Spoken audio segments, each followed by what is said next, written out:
मुहतरम हाजरीन, আল্লাহ পাক রব্বুল আলামিন তৌফিক দিলে আমার তেলাওয়াতকৃত আয়াত এবং হাদিসকে সম্মুখ রেখে কিছু কথা বলার চেষ্টা করব। মা তৌফিক ইল্লা বিল্লাহ।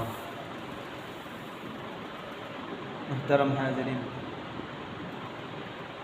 আমরা এমন একটি যুগে বাস করতেছি, এমন একটি জমানায় বাস করতেছি যেখানে বিশ্বকাপ আসলে কি হয়ে যায়, মানুষ দুই ভাগে ভাগ হয়ে যায়, প্রধানত দুই ভাগে ভাগ হয়ে যায়।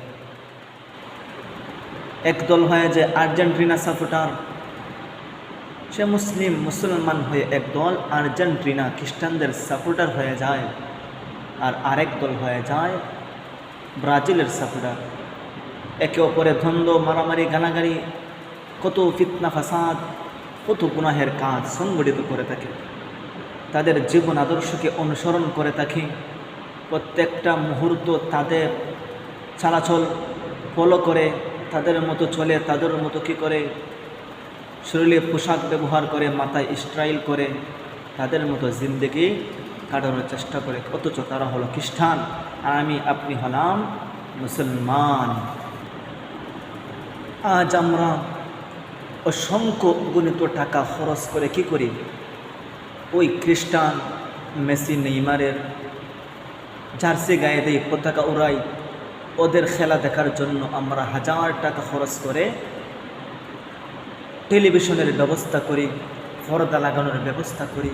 কত টাকা, কত পয়সা, কত সময়, সব কিছু আমরা কী করি ভাই, নষ্ট করে থাকি।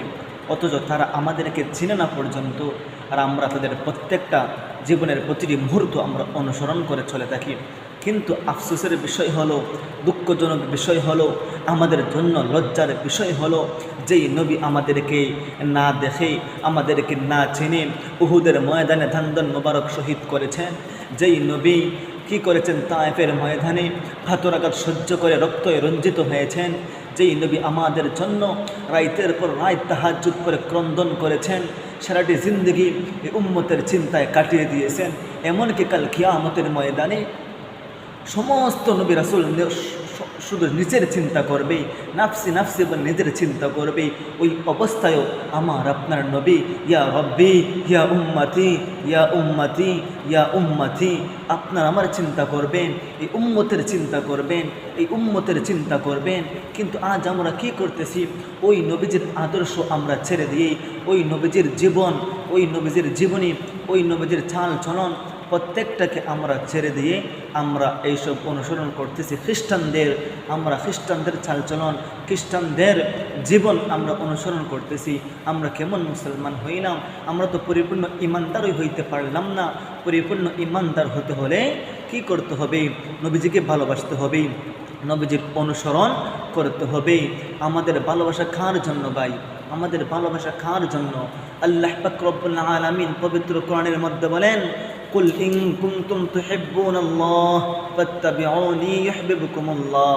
হে নবী, আপনি বলে দিন, তোমরা যদি আল্লাহ তাআলাকে ভালোবাসো তাইলে আমাকে অনুসরণ করো, তাহলে আল্লাহ তাআলা তোমাদেরকে ভালোবাসবেন, তোমাদের জীবনের গুনাহ খাতা মাফ করে দেবেন। এই আয়াত দ্বারা প্রমাণিত হয়ে গেল যে আল্লাহ তাআলাকে যে আমরা ভালোবাসি, ওই ভালোবাসার প্রমাণ হলো নবীজির অনুসরণ করা। আল্লাহ তাআলাকে ভালোবাসার প্রমাণ হলো নবীজির জীবন আদর্শকে অনুসরণ করে চলা। কী করা? নবীজির জীবন আদর্শকে অনুসরণ করতে হবে, তাইলে বোঝা যাবে আমি আপনি আল্লাহ তাআলাকে ভালোবাসি।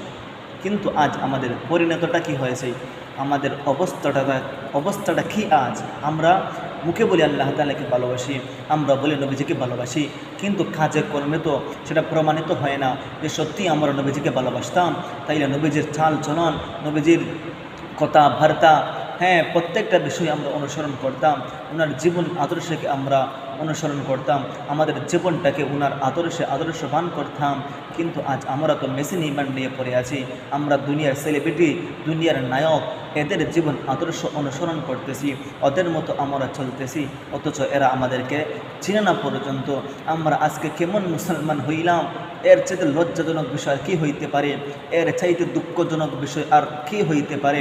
যদি যুব সমাজকে প্রশ্ন করা হয়, যে যুবকদেরকে প্রশ্ন করা হয়, বলো তো মেসি তার জীবনে কয়টি গোল করেছে, কয়টি অ্যাসিস্ট করেছে, তার জীবনে কয়বার সে ইনজুরি হয়েছে, সে কোন কোন ক্লাবে খেলেছে, সে কী করেছে তার জিন্দগিতে।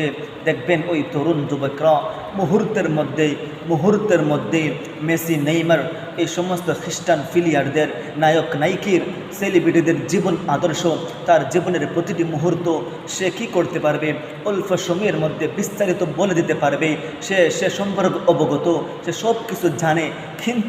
কিন্তু যদি যুবককে প্রশ্ন করা হয়, হ্যাঁ যুবক বলো তো আমার নবীজি সম্পর্কে, আমার নবীজি কত তারিখ জন্মগ্রহণ করেছেন, কত তারিখ মৃত্যুবরণ করেছেন, আমার নবী মক্কায় কত বছর দেখেছেন, মদিনায় কত বছর দেখেছেন, যদি প্রশ্ন করা হয় নবীজির জীবনী সার সংক্ষেপে আপনি অল্প কিছু বলেন, নবীজির অল্প কিছু জীবনী বলেন, তখন দেখা যাবে ওই যুবকরা এই বিষয় বলতে পারবে না যে এইটা জানে না, অথচ এইটাই আমাদের সবচাইতেই জানার বিষয় হলো, আমাদের মানার বিষয়। কিন্তু এইসব আমরা জানি না, এইসব আমরা মানি না।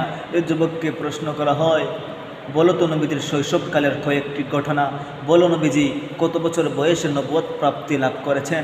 আমরা বলতে পারবো না, আমরা কি নাই এইসবে অবগত নয়, জানি না, জানারও চেষ্টা করি না। অথচ উনার শাফায়াত ছাড়া কি হবে না, আমাদের কপালে জান্নাত জুটবে না। অথচ আমরা মেসি, নেইমারের জীবন আদর্শ মুহূর্তের মধ্যে বলে দিতে পারি। নবী করিম সাল্লাল্লাহু আলাইহি ওয়াসাল্লাম এক হাদিসের মধ্যে বলেন, তোমরা ততক্ষণ পর্যন্ত পরিপূর্ণ মুমিন হতে পারবে না যতক্ষণ পর্যন্ত তোমরা আমাকে, তোমাদের পিতা, তোমাদের সন্তান, এমনকি দুনিয়ার সমস্ত মানুষের চাইতেই আমাকে বেশি মোহব্বত না করবে, বেশি ভালো না বাসবে। কিন্তু আজ আমরা কি করতেছি, আমাদের ভালোবাসা, আমাদের মোহব্বত তো মেসি, নেইমারের জন্য নিজের জীবনের চাইতেও বেশি হয়ে গেছে। আজ যদি দেখা যায় যে আসরের আজানের সময় যদি ম্যাচের সময় হয়ে যায়, খেলার সময় হয়ে যায়, খেলা দেখার সময় হয়ে যায়, তখন আমরা কোনটাকে বেশি গুরুত্ব দিব? তখন দেখা যায় আমরা কি করি, নামাজের চাইতে খেলা দেখাটা বেশি গুরুত্ব দিয়ে দিই। যদি ফজরের টাইমে খেলা পড়ে, তখন আমরা ফজরের নামাজ কাজা করে খেলাটারে বেশি গুরুত্ব দিই। আজ আমাদের ভালোবাসা কোথায় গেল? আজ আমরা কার আদর্শ অনুসরণ করতেছি? আজ আমরা কাকে নিয়ে পড়ে আছি?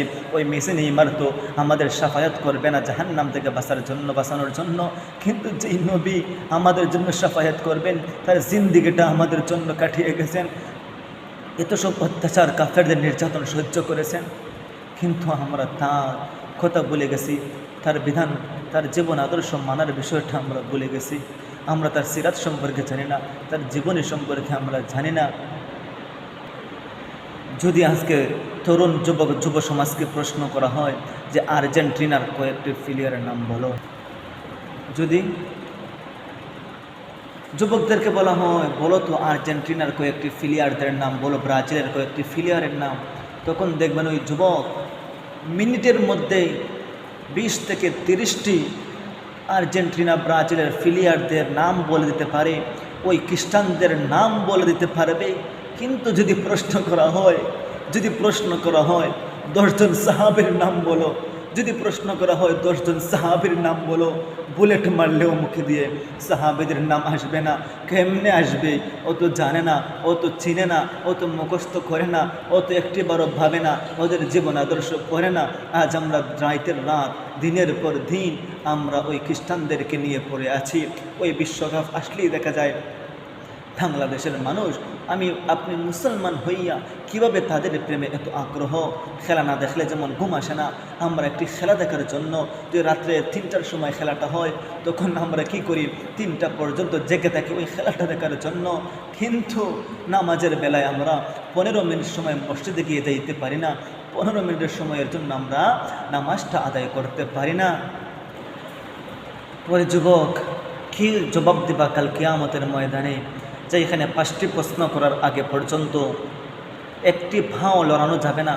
5টি প্রশ্ন উত্তর না দিয়ে ওই 5টি প্রশ্নের মধ্যে একটি প্রশ্ন হলো যে যৌবনকে কোন কাজে ব্যয় করেছো, যৌবনকে কোথায় ব্যয় করেছো? আমরা যে খেলাধুলা নিয়ে, খেলা দেখা নিয়ে, হ্যাঁ এত সময় ব্যয় করতেছি, নষ্ট করতেছি, কি জবাব দিব আমরা? কি জবাব দিব? এই সময়টা আল্লাহর দেওয়া সময়, কিন্তু ওই আল্লাহর দেওয়া সময় থেকে আমরা দৈনিক 5 বেলা নামাজ আদায়ের জন্য 15 মিনিট করে সময় আমরা দিতে পারি না, অথচ খেলা দেখার জন্য আমরা দীর্ঘ লাগাতার 2 ঘন্টা 3 ঘন্টা পর্যন্ত ধৈর্য সহকারে খেলাটা দেখতে পারি। কোথায় আজ আমাদের ভালোবাসা, কোথায় গেল আজ আমাদের এই মনুষ্যত্ব? আমরা কেমন হইয়া গেলাম? খেলা শেষ হওয়ার আগে 10 সেকেন্ড, 3 সেকেন্ড, 5 সেকেন্ডও যদি থেকে যায়, তখনও তারা উঠে আসতে চায় না। খেলাটা শেষ করে মনে চিন্তা থাকে যে 3 সেকেন্ড 5 সেকেন্ডে যদি আরেকটি গোল হয়ে যায়, ও উঠে আসে না খেলা শেষ হওয়ার আগ পর্যন্ত। কিন্তু যদি নামাজের পরে ইমাম সাহেব 1 মিনিটের জন্য একটু দোয়া করে নেন, তখন আর সেটা সহ্য হয় না। ওই দোয়ায় হাত তুলতে মন চায় না। যে ইমাম সাহেব ভালো না, সে নামাজের পরে দোয়া করে নেয়, সে কি করে দোয়া করতেন লম্বা সময় অতিক্রম করে ফেলে। এই সমস্ত আমরা ভালো লাগে না, এইটা আমাদের পছন্দ হয় না। যদি বলা হয় হতে উমরে ফারুক রাদিয়াল্লাহু তাআলা আনহুর খেলাফতকালের কয়েকটি ঘটনা বলো, আলী, উসমান, আবু বকর সিদ্দিক এদের খেলাফতের কয়েকটি ঘটনা বলো, ওদের জীবনে সংক্ষিপ্ত কয়েকটি ঘটনা বলো, তখন আমরা পারবো না। কিন্তু যদি বলা হয় মেসি নেইমারের জীবনী সম্পর্কে কিছু বলো, তখন শুধু জীবনে কি তার জন্ম থেকে নিয়ে মৃত্যু পর্যন্ত, তার জন্ম থেকে নিয়ে জীবনের শেষ মুহূর্ত পর্যন্ত যা কিছু করেছে প্রত্যেকটা আমরা স্টেপ বাই স্টেপ ধারাবাহিকভাবে বলে দিতে পারি। ওদের বিষয় সব কিছু আমরা জানি, কিন্তু ইসলামের বিষয়ে আমাদের জ্ঞান ন্যূনতম নাই, আবার জানারও আমাদের আগ্রহ নাই। আল্লাহ তাআলা যেন আমাদেরকে এইসব থেকে হেদায়ত দেন, আমাদেরকে আল্লাহ তাআলা যেন বাঁচান। এই দুনিয়ার যত ফিতনা ফাসাদ রয়েছে, এই সব থেকে যেন আল্লাহ তাআলা আমাদের সবাইকে হেফাজত করেন, এবং নবীদের জীবন আদর্শকে আমাদের মানার তৌফিকটুকু দেন। হায় আল্লাহ, মাইকের আওয়াজ যতক্ষণ পর্যন্ত যত দূর পর্যন্ত পৌঁছেছে মাহবুদ, যারা শুনেছে মাহবুদ, তুমি তাদের প্রত্যেকের কলবে হেদায়ত ঢেলে দাও। আল্লাহ, তুমি হেদায়ত ঢেলে দাও। আল্লাহ, এই আলোচনার উপর আমাকেও আমলের তৌফিক দান করো মাহবুদ। হায় আল্লাহ, এই আলোচনার উপর আপনি প্রত্যেককে আমলের তৌফিক দান করো মাহবুদ। হায় আল্লাহ, এই আলোচনার উপর আপনি সবাইকে আমলের তৌফিক দান করো মাহবুদ। আল্লাহ, সবাইকে হেদায়ত দাও। আল্লাহ, আমরা যেন এই কথাগুলো অন্য নিকট পৌঁছাতেও পারে, আমাদেরকে সেই তৌফিকটুকু দাও। আমিন। ওয়া আখির দাওয়ানা আনিল হামদুলিল্লাহি রাব্বিল আলামিন। সুন্নত করছি না, সুন্নত করুন।